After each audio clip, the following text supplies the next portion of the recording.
¿Qué sucede cuando la maquinaria bélica de una nación se queda sin aliento de repente? Imagínese esto. Usted es el líder de una superpotencia militar. Sus tanques avanzan por suelo extranjero. Sus aviones de combate dominan los cielos. Su propaganda convence a su pueblo de que es invencible. Pero entonces, una noche, el combustible deja de fluir. No por sanciones, no por embargos, sino porque las mismas refinerías que alimentan su guerra están ardiendo. He aquí la paradoja de la que nadie habla. En la guerra moderna, el arma más devastadora no siempre es la bomba más grande ni el misil más rápido. A veces, es un ataque calculado contra una sola instalación industrial a cientos de kilómetros del frente, lo que pone de rodillas a todo un imperio. Esto no es ciencia ficción. Esto está sucediendo ahora mismo en el corazón de Rusia. Y lo que está a punto de presenciar no es solo estrategia militar, sino una lección magistral de guerra asimétrica que está reescribiendo las reglas del conflicto del siglo XXI. Las imágenes que ve no son de ciudades ucranianas bajo ataque. Son imágenes de lugares que la maquinaria propagandística del Kremlin quiere ocultar a toda costa. ¿Y la gente que grita presa del pánico? Son ciudadanos rusos viendo cómo su propio cielo se ilumina con llamas. Si quieres ver más vídeos como este, dale a me gusta, suscríbete y activa las notificaciones. Así ayudas mucho al crecimiento del canal. Ahora, déjame mostrarte lo que ocurrió las noches del 14 y 15 de noviembre y por qué esas 48 horas podrían haber cambiado por completo el rumbo de esta guerra. Y aquí vamos de nuevo. El sonido de las explosiones, el cielo nocturno iluminado por el fuego. Pero fíjate bien en estas imágenes. No son de Kiev, ni de Yarkov, ni de Odessa. Esto es Volgogrado. Esto es Riazán. Son imágenes del interior de Rusia, de ciudades que el Kremlin jamás imaginó que verían la guerra. Solo soy un estudiante de Marruecos, dice un joven con voz temblorosa. Es la primera vez que vivo algo así aquí. Samara, Saratov. Los días 14 y 15 de noviembre, refinerías de estas ciudades rusas fueron atacadas casi simultáneamente. Y por primera vez, estos ataques se llevaron a cabo con un sistema de armas que está causando conmoción en el mando militar ruso. El vehículo aéreo no tripulado a reacción BARS. Observen atentamente este vídeo. Este es el momento del impacto en Samara. No se trata de escombros cayendo, es precisión quirúrgica. El debut del BARS tuvo lugar en la refinería de Riazán, ubicada a unos 470 kilómetros de la frontera con Ucrania. Pero ampliemos la perspectiva y veamos el panorama general. Permítanme mostrarles la brillantez geográfica de esta operación. La inteligencia ucraniana no actuó al azar. Identificaron el punto crítico más importante, un objetivo que atacaría con precisión quirúrgica el corazón tanto de la infraestructura civil de Rusia como de su maquinaria militar. La refinería de petróleo de Riazán no es una instalación industrial cualquiera. Es la cuarta refinería más grande de Rusia, situada a tan solo 196 kilómetros al sureste de Moscú. En un país tan vasto como Rusia, 196 kilómetros son prácticamente una eternidad. Esta única instalación abastece una enorme parte de las necesidades de gasolina y diésel del área metropolitana de Moscú y las regiones circundantes. Es el principal sustento de combustible de la capital. Lo que hace esto significativo es que Rusia ya lidiaba con una grave escasez de combustible que afectaba a 2/3 del país, desde Siberia hasta los territorios del sur. Pero para la élite del Kremlin, esa crisis era lejana, teórica, algo que les sucedía a otros. En Moscú y San Petersburgo, la clase privilegiada observaba la guerra como si fuera un drama televisivo, remota, desconectada. segura. El ataque a Riazán lo cambia todo. Esta acción lleva la crisis directamente a las puertas del Kremlin, a los depósitos de combustible de los 13 millones de habitantes de Moscú. Así es como se hace tangible la guerra para millones de personas en la capital. Esto genera una gran ansiedad por las colas en las gasolineras y el alza vertiginosa de los precios. Fuentes que hablaron con Reuters confirman que Rusia está intentando compensar esta pérdida del 20% de la capacidad reactivando unidades inactivas. Pero el cierre de las principales plantas de procesamiento de Riazán, en particular la ABT6, presagia una inminente crisis de gasolina para la red de transporte de Moscú. Hablamos de interminables colas en las gasolineras y precios que se disparan. La élite moscovita ha estado observando esta guerra desde la comodidad de sus apartamentos. Ahora la vivirán en carne propia, con los tanques de combustible vacíos y nubes de humo en su propio cielo. Este es el momento en que la logística se transforma en guerra psicológica. Analicemos la dimensión psicológica. La noche del 15 de noviembre, el pueblo ruso carecía de estabilidad y seguridad. En Riazán, la pregunta de una mujer civil desafía la propaganda. No entiendo dónde está la defensa antiaérea. Esa misma noche, en Volgogrado, el sistema de defensa antiaérea multimillonario, que debía proteger a los ciudadanos rusos, impactó contra edificios residenciales civiles, mientras que los drones ucranianos sobrevolaban la zona sin ser alcanzados. La respuesta oficial: un silencio ensordecedor. O peor aún, un ridículo intento de encubrimiento. El gobernador regional de Riazán, Pavel Malkov, emitió un comunicado oficial describiendo la destrucción de una instalación multimillonaria como caída de escombros. El pueblo ruso no es tonto. Entiende la diferencia entre la caída de escombros y la devastación estratégica causada por los drones Bars de Ucrania. La situación en la refinería de Saratov fue aún más catastrófica. Fuentes informaron a Reuters que, tras el ataque inicial del 11 de noviembre, la planta detuvo por completo sus operaciones de procesamiento primario. El ataque del 14 de noviembre podría extender este cierre hasta finales de mes. Detengámonos un momento y analicemos lo que esto realmente significa. Esto no fue un ataque de hostigamiento, fue una campaña de destrucción económica. Como mínimo, 4 importantes refinerías están actualmente fuera de servicio o funcionando muy por debajo de su capacidad. Esto no solo significa menos combustible para los tanques y aviones en el frente. Esto significa gasolina más cara para los ciudadanos rusos, menores ingresos por exportaciones para el Kremlin y un dolor de cabeza cada vez mayor para Putin. Sí, la crisis del combustible es un dolor de cabeza.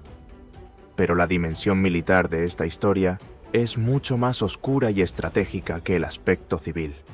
El verdadero objetivo es un producto químico muy específico, fabricado por estas refinerías, el queroseno de aviación TS-1.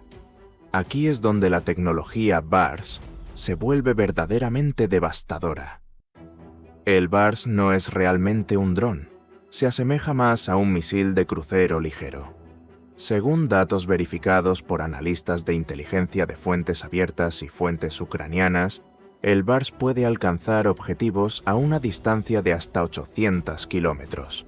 Aún más importante, transporta una ojiva con una capacidad explosiva de hasta 100 kilogramos. Pero su característica más letal: la velocidad, a 700 kilómetros por hora, combinado con su capacidad de vuelo a baja altitud y una mínima firma de radar. El BARS representa una pesadilla incluso para los aclamados sistemas de defensa aérea S-400 de Rusia. Los estrategas militares ucranianos comprenden algo crucial. Un simple dron propulsado por hélice puede provocar un incendio en un tanque de almacenamiento, pero las instalaciones pueden repararse con relativa rapidez. Sin embargo, la ojiva de 100 kilogramos y la energía cinética del BARS Están diseñadas para la aniquilación estructural, destrozando unidades de procesamiento complejas e infraestructura de oleoductos irreparables. La declaración del Estado Mayor ucraniano fue contundente. Los ataques impactaron unidades de procesamiento, tanques de almacenamiento de combustible y redes de oleoductos. Ucrania quería que estas instalaciones quedaran fuera de servicio durante semanas, posiblemente meses. No dañadas, destruidas. Y lo consiguieron. Esto crea un dilema logístico imposible para las fuerzas aeroespaciales rusas y la administración del Kremlin. ¿Qué hacemos con nuestras limitadas reservas de combustible restantes? Opción 1. Enviar combustible a las gasolineras de Moscú y San Petersburgo para apaciguar el descontento popular y mantener la estabilidad del régimen. Opción 2. Enviar combustible a los cazas Su-34 y tanques en el frente para continuar las operaciones militares. Ahora examinemos las consecuencias de estas opciones. La refinería de Riazán produce aproximadamente 840.000 toneladas anuales de combustible para aviones TS-1 de alta calidad. Esa misma noche, a cientos de kilómetros al este, la refinería de Novokuybishevsk, en la región de Samara, otra planta gigante con una capacidad de procesamiento anual de 8,8 millones de toneladas, también fue atacada. Es un proveedor crucial de combustible para aviones para las Fuerzas Armadas rusas, quienes dependen directamente de este combustible TS-1. Las fuerzas aeroespaciales rusas, específicamente los Su-34, que sobrevuelan diariamente ciudades ucranianas lanzando bombas guiadas letales. Los Su-25, que bombardean posiciones en primera línea. Los bombarderos estratégicos. El combustible de aviación para aviones de guerra no es como la gasolina para automóviles. Es un líquido extremadamente refinado que contiene aditivos especializados que solo pueden producirse en instalaciones específicas. Utilizando drones BARS, Ucrania ha reducido a cenizas las reservas de combustible para bombarderos de Putin.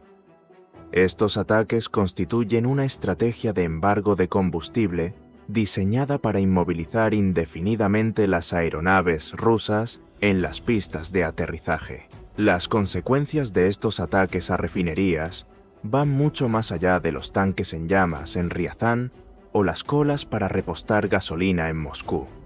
Afectan directamente a la arquitectura de seguridad geopolítica de Europa y al núcleo de la economía de guerra del Kremlin. Para detener a un ejército, no hay que atacar sus tanques, sino el combustible que los mueve y el tesoro que lo convierte en dinero. Durante meses, los servicios de inteligencia de los estados bálticos, Estonia, Letonia y Lituania, y Polonia han expresado una preocupación justificada e intensa. El escenario siempre fue el mismo. Rusia no se detendrá tras Ucrania. Se reagrupará y en un plazo de 3 años atacará a la OTAN a través del corredor de Suwałki, iniciando una guerra convencional contra Europa. Esta percepción de amenaza existencial que ha impulsado a las capitales occidentales a aumentar drásticamente sus presupuestos de defensa se basaba en la suposición de que Rusia posee reservas ilimitadas de combustible e inagotables flujos de petrodólares para financiar esta guerra. Desde que comenzaron estos ataques, los precios de la gasolina en Rusia ya han aumentado más de un 10%. Se reportan escasez de gasolina en regiones estratégicas como Crimea, y la posibilidad de que esta crisis se extienda a Moscú se agrava con cada ataque. Putin necesita los ingresos petroleros para financiar la guerra. Sin embargo, los ataques de Ucrania lo obligan a enfrentarse a un dilema irreversible: exportar petróleo y generar ingresos, pero a costa de no poder sofocar la crisis en el mercado interno y arriesgarse a la ira popular, o reducir las exportaciones y destinar el petróleo al mercado interno, perdiendo así los miles de millones en divisas necesarios para financiar las operaciones militares? La Agencia Internacional de Energía ya ha informado que los ingresos petroleros de Rusia han caído a uno de sus niveles más bajos desde el inicio de la guerra. En cualquier caso, Putin pierde. Esto es lo que los estrategas militares denominan un cambio de paradigma. Rusia gozaba de superioridad aérea absoluta en 2022. En 2024, dependía del escudo protector S-400. Ahora, en noviembre de 2025, los ciudadanos rusos miran al cielo y se preguntan: ¿dónde está nuestra defensa aérea? El arma secreta de Putin, la guerra energética, ha vuelto a su cauce. Y ahora está destrozando su propio régimen, su propia economía y el mito de seguridad que les vendió a sus ciudadanos. La guerra ya no se libra en líneas abstractas en mapas lejanos. Se libra en las gasolineras de Moscú, en los bolsillos vacíos de los ciudadanos rusos y en las alas corroídas de los aviones rusos abandonados en las pistas sin combustible. Mientras el Kremlin intenta condenar a Ucrania al frío y la oscuridad del invierno, ahora siente el gélido aliento de su propia crisis energética en la nuca. ¿Qué opinas de este cambio estratégico en la guerra? ¿Cambia esto nuestra comprensión del conflicto moderno? Comparte tu opinión en los comentarios. Para estar al tanto de estos acontecimientos, suscríbete a nuestro canal y activa las notificaciones. Cada visualización, me gusta y compartida nos ayuda a seguir ofreciéndote este análisis. Gracias por ver el vídeo. Nos vemos en el próximo.